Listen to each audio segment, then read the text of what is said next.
भाषा। आज का जो वीडियो है वो लेकर आ रहा हूँ रस सिद्धांत पर।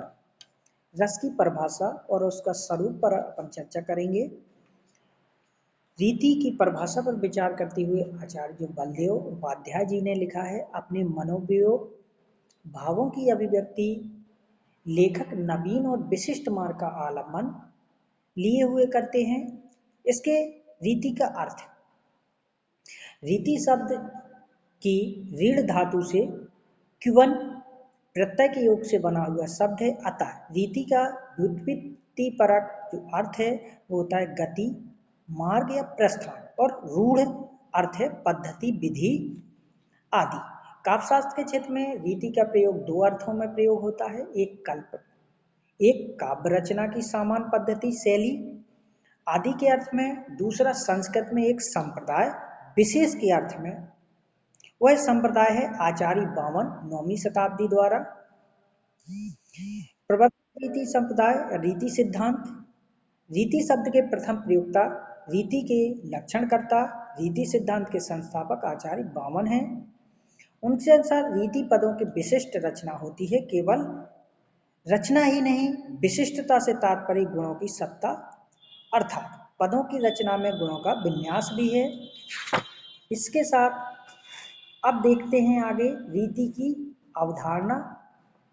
रीति क्या, परंपरा और विकास पर हम चर्चा करते हैं। रीति संबंधी अवधारणा समय के साथ ही विकसित होती है। डॉक्टर बलदेव उपाध्याय जी के अनुसार परंपरा विकास के 3 गुण लक्षित होते हैं। सबसे पहला जो आपका है वो है आपका गौड़ी, पांचाली, वैदर्भी। भौगोलिक विशेषताओं पर योग, जिसमें बाणभट्ट, दंडी, वामन आदि का विवेचन आता है। इसके दूसरे पॉइंट पर चर्चा करेंगे। विषय की दृष्टि से शैली की निर्धारण का योग, जब भौगोलिक महत्व समाप्त होता है, नई स्थापना, उसमें आपके जो कवि हैं वो आते हैं आपके रुद्रट, राजशेखर, भोजराज आदि का योगदान है। तीसरा जो है आपका कुंतक और परवर्ती आचार्य आते हैं। इसमें बात करते हैं भरत मुनि जी की। भरत मुनि ने नाट्य कला के सर्वांगीण विकास को लक्ष्य को ध्यान में रखकर नाट्य शास्त्र की आपके द्वारा रचना की है। अभिनय पद्धति आदि का जो आपके द्वारा निरूपण किया गया है। रीति का अर्थ भाषा का प्रयोग और प्रवृत्ति का अर्थ जीवनचर्या या रहन सहन के ढंग से आपके द्वारा लिया गया है। इसमें आगे बाणभट्ट जी ने, इन्होंने आचार्य कादम्बरी के उपरांत रचयिता बाणभट्ट ने भारतवर्ष की चारों दिशाओं में स्थित 4 प्रकार की साहित्यिक विशेषताओं या शैलियों का आपके द्वारा उल्लेख किया गया है। नंबर फर्स्ट है उद्दीचय अर्थात उत्तर भारत की विशेषता। दूसरा है आपका पृथ्वीचय अर्थात पश्चिम भारत के। तीसरा दक्षिण भारत के। चौथा गौण पूर्वी भारत के। आपके द्वारा भामा ने रीति को शब्द का प्रयोग नहीं किया है। काव्य के 2 भेद माने हैं आपने, वैदर्भी और गौड़ी का आपने उल्लेख किया हुआ है। इसके बाद अगला कवि आपका दंडी आते हैं। दंडी ने भामा के उपरांत संस्कृत काव्य शास्त्र में पहली बार रीति को आपने गौरव दिया। उसका मनोविश्लेषण विवेचन भी आपके द्वारा किया गया है। रीतिवादी दंडी ने रीति के मार्ग शब्द का प्रयोग किया हुआ है। दंडी के अनुसार वैदर्भी मार्ग के 10 गुण इन्होंने माने हैं। कौन कौन से 10 गुण माने हैं आपके सामने रखता हूं। सबसे पहला माना है इन्होंने श्लेष, दूसरा माना है प्रसाद, तीसरा है आपका समता, चौथा है आपका माधुर्य, पांचवा सुकुमारता, छठवां अर्थ व्यक्ति, सातवां उदारता, आठवां है ओज, नंबर 9वां कांति और 10वां है आपका समाधि। ये आपके माने गए हैं दंडी जी के द्वारा। वामन के उत्पाद रीति संप्रदाय के विवेचन के फलस्वरूप आधार क्षेत्र आदि का आपके द्वारा निर्धारण किया जाता है।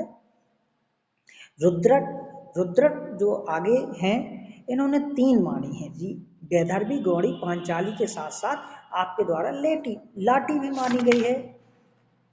आनंदवर्धन की हम बात करते हैं। आनंदवर्धन ने रीति के बारे में कहा है, अस्फुटत से प्रीत होने वाले ध्वनि तत्व की व्याख्या करने में असमर्थ रहे। राजशेखर 9वीं शताब्दी में आते हैं। काव्य मीमांसा में वैदर्भी, पांचाली और गौड़ी तीनों रीतियों का आपके द्वारा उल्लेख किया गया है। बाल रामायण में भी इन्होंने मैथिली का प्रयोग किया हुआ है। इसके बाद कुंतक ने अपनी वैदर्भी, गौड़ी, मात और पांचाली का भी आपने प्रयोग किया है। अग्निपुराण, गौड़ी, वैदर्भी, पांचाली। इसके बाद भोजराज, हेमचंद, मम्मट, आचार्य विश्वनाथ प्रसाद और पंडित जगन्नाथ ने सभी ने अपने अपने मत दिए हैं। इसके बाद जो आपका नेक्स्ट वीडियो में लेकर आऊँगा वो लेकर आऊँगा काव्य गुण पर। अगर आपको मेरी वीडियो पसंद आते हैं तो उसको लाइक करें, शेयर करें। यूट्यूब चैनल पर भी मेरे वीडियो है तो उसको शेयर करें, सब्सक्राइब करें। पसंद आते हैं तो अपने दोस्तों में शेयर करें। थैंक यू, धन्यवाद।